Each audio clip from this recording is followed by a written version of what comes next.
சந்நிதியில் கட்டும் கட்டி சபரிமலை காடு தேடி கட்டுமுடி 2 கட்டி காந்தமலை ஜோதி காண சபரிமலை பயணந்தானப்பா சாமி வழி துணையா வந்து சேரப்பா சபரிமலை பயணந்தானப்பா சாமி வழி துணையா வந்து சேரப்பா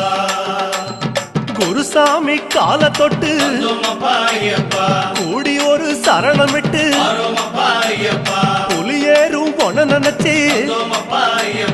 புல்லரிக்க சரணமிட்டு காந்தமலை ஜோதியானவா எங்க காவலாக வந்து சேரப்பா காந்தமலை ஜோதியா